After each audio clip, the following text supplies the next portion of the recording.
Russia's invasion of Ukraine enters its fourth week. There are mounting concerns about the spill of conflict further away in the Western Balkans. Bosnia-Herzegovina is facing a resurgence of secessionist tendencies, while attempts to normalise relations between Serbia and Kosovo have ground to a halt in recent years. It was in 1999 when NATO forces bombed Belgrade, the capital of Serbia, to stop the ethnic cleansing of Albanians by Serbs in Kosovo. This is now quite often referred to by the Russian President Putin when justifying the war in Ukraine. Well, one of the leaders who has been outspoken against the war in Ukraine is the Prime Minister of Kosovo, Albin Kurti. He joins us live on the line from the capital, Pristina. Prime Minister Kurti, how concerned are you that the crisis in Ukraine might spill over to the Western Balkans and to Kosovo? Good morning to all your listeners. Well, in the past, Kremlin mentioned Kosovo once a month, whereas now is mentioning us several times per week, every other day. And I believe that they want to misinterpret the NATO intervention in Kosovo to stop genocide. In order to try to justify their imperialism, their hegemonic aspirations, and recently their invasion and military aggression against Ukraine. We have expressed from the outset our admiration and solidarity with the liberation struggle of Ukrainian people and condemned harshly this aggression of Russian Federation to Ukraine, which has been unprovoked and is absolutely unjustifiable. So you're speaking of proxy military conflict? Definitely. Serbia is the only country in the region that has not put up sanctions against Russia. They have strong political, economic, and military ties. Gazprom, for example, owns 56% of oil industry of Serbia. 151 members of parliament of Serbia, over 60%, are in the Russia-Serbia friendship group. And Serbia has 14 MiG-29 fighter jets, of which 8 are donations from Belarus and 6 from Russia. Serbia spends almost 3% of GDP on its army, and that is twice as much as 5 other Western Balkan countries combined together. So there is a militarization of Serbia, which does not recognize Kosovo, and which by Republika Srpska in Bosnia and Herzegovina is trying to render that country dysfunctional, turn it into a failed state, and ultimately get a grip there as well. So Prime Minister Kurti, you're not speaking about historical alliances here. You're feeling under threat now. Of course, historical alliances are there, but we have these very current, strong and broad ties between Belgrade and Kremlin. And this is very worrisome because it is in the interest of Kremlin to spread conflict elsewhere, to outsource destabilization and insecurity in European continent in order to come to what basically despotic President Putin wants. And that is Yalta II, another Yalta conference in which he would sit with President Biden.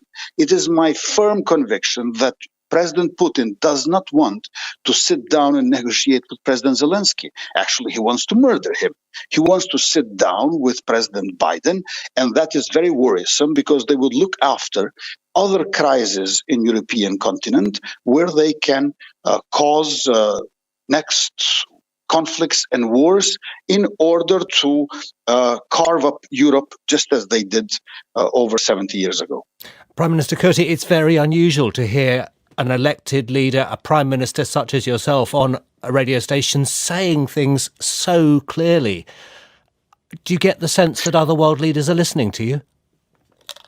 I think they do, but at the same time, I believe that they should not be self-sufficient with this unity and solidarity of Western democracies. We have to strengthen this unity, and we must render active this solidarity. So we have to give all the help to Ukrainian people, but at the same time, not tolerate any kind of neutrality in this conflict. You cannot be neutral between fire and firefighter.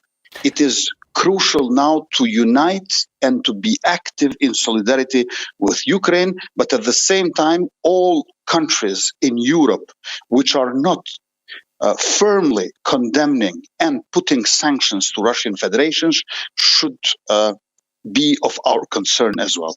There are accusations by Russia that Kosovo has been sending fighters to fight alongside Ukrainian troops. Is that true? No citizens of Kosovo has gone to fight in Ukraine. They are saying all sorts of disinformation and false allegations because this is part of their hybrid war. So hybrid war is full of lies, full of false narratives, and hybrid war turns into war. We have seen it in Ukraine. Hybrid war is not a substitution for war. It's just its preparatory phase. And we have to be very worried about all these false allegations because they are hints towards what happens next. Let me remind you that President Putin became Prime Minister of Russian Federation only 2 months after liberation of Kosovo in 1999, and few months after declaration of independence of Kosovo in February 2008, he did annexation of South Ossetia and Abkhazia.